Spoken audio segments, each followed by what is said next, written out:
तो बच्चों आज का हमारा टॉपिक है सरल सूक्ष्मदर्शी या सिंपल माइक्रोस्कोप। तो सबसे पहले हम लोग इसकी परिभाषा जानते हैं। तो सरल सूक्ष्मदर्शी एक यंत्र ऐसा यंत्र है जिसकी सहायता से हम छोटी वस्तुओं के बड़े प्रतिबिंब देखते हैं। ठीक, ऐसे यंत्र को हम लोग बोलते हैं सरल सूक्ष्मदर्शी। अब इसके सिद्धांत की बात करें तो इसमें जो हम लेंस यूज करते हैं वो हमारा उत्तल लेंस होता है और कम फोकस दूरी का होता है। ठीक है, जिसके कारण हमको वस्तु का प्रतिबिंब कैसा दिखाई देता है, वस्तु से बड़ा दिखाई देता है, आभासी दिखाई देता है और सीधा दिखाई देता है। ठीक, तो सरल सूक्ष्मदर्शी का हम यूज कहाँ करते हैं? छोटी वस्तुओं का बड़ा प्रतिबिंब देखने के लिए हम सरल सूक्ष्मदर्शी का यूज करते हैं। तो परीक्षा में पूछा ये जाता है कि सरल सूक्ष्मदर्शी के द्वारा कैसा प्रतिबिंब बनता है। तो सरल सूक्ष्मदर्शी के द्वारा आभासी बनता है, वस्तु से बहुत बड़ा बनता है और क्या बनता है? सीधा बनता है। ठीक, तो अब इसमें जो सरल सूक्ष्मदर्शी है इसमें किस किस पार्ट से ये मिलकर बना होता है। तो इसमें जो हमारा आप लोग फिगर में देखिएगा, इसमें एक हमारा उत्तल लेंस होता है। कौन सा लेंस होता है? उत्तल लेंस होता है, जो लकड़ी की या धातु का जो छल्ला है उसमें हम इसको फांस देते हैं और इसके नीचे क्या होता है? एक हत्था लगा होता है जिसके थ्रू हम इसको क्या किए रहते हैं? पकड़े रहते हैं। ठीक, अब हम बात करते हैं इसकी इमेज फॉर्मेशन की कि किस तरह से सरल सूक्ष्मदर्शी इमेज का निर्माण करती है।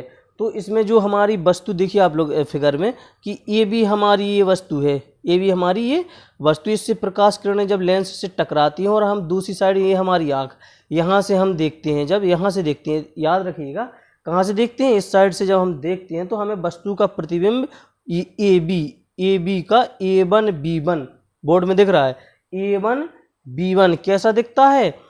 आभासी दिखता है। वस्तु से देखो, वस्तु ये है, छोटी है और यहाँ प्रतिबिंब इसका बहुत बड़ा बन रहा है। ठीक, तो वस्तु से बहुत बड़ा बनता है और कैसा बनता है? सीधा बनता है। यानी कि अगर ये प्रिंसिपल एक्सिस है, हम इसको हम लोग बोलते हैं मुख्य अक्ष बोलते हैं। अगर मुख्य अक्ष से ऊपर की ओर प्रतिबिंब बनता है तो इसको हम लोग बोलते हैं सीधा प्रतिबिंब, और अगर नीचे की तरफ बनता तो इसको हम लोग बोलते हैं उल्टा प्रतिबिंब या इन्वर्टेड इमेज बोलते हैं। ठीक, तो ये सीधा प्रतिबिंब हमारा बन रहा है। ठीक, अब इसमें न्यूमेरिकल क्वेश्चन बनते हैं। ठीक है, तो इस न्यूमेरिकल क्वेश्चन की दो कंडीशन होती हैं कि जब वस्तु कहाँ पर स्थित हो?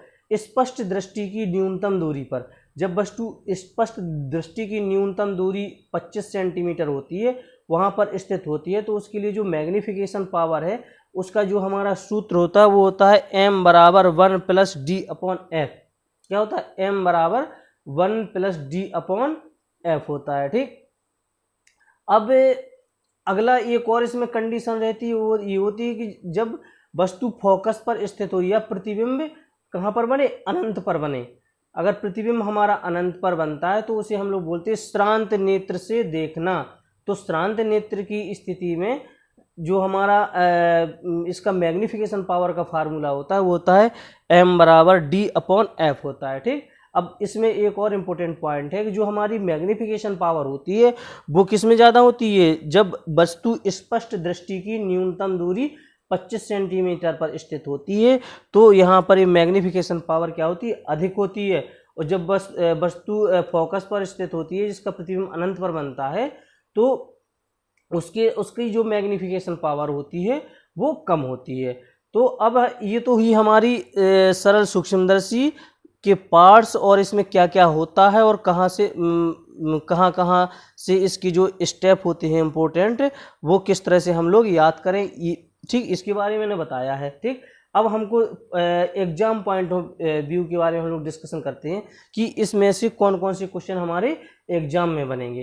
तो इसमें पहला क्वेश्चन ये बनता है कि जो सरल सूक्ष्मदर्शी है इसमें कौन से लेंस का हम लोग यूज करते हैं। तो इसमें हम लोग उत्तल लेंस का यूज करते हैं। PCS में आया है, बहुत एग्जाम में आया है ये। ठीक है, आपका हाई स्कूल की परीक्षा में भी आया है, सुपर टेट में भी आया है। तो इसमें हम लोग उत्तल लेंस का यूज करते हैं। अब दूसरा क्वेश्चन बेहद इंपॉर्टेंट है कि सरल सूक्ष्मदर्शी द्वारा प्रतिबिंब कैसा बनता है। तो सरल सूक्ष्मदर्शी द्वारा छोटी वस्तु का सीधा आभासी वस्तु से बड़ा प्रतिबिंब बनता है। सेकंड क्वेश्चन हो गया।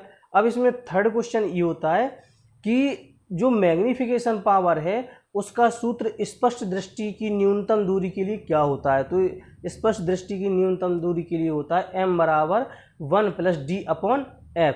तो इससे 3 क्वेश्चन बनते हैं जो मैंने आपको बता दिए, याद रखना 3 क्वेश्चन, ठीक, सभी परीक्षाओं में आने हैं। ठीक, अगर आपको मेरा वीडियो पसंद आए तो लाइक, सब्सक्राइब, शेयर जरूर कीजिएगा। Thank you.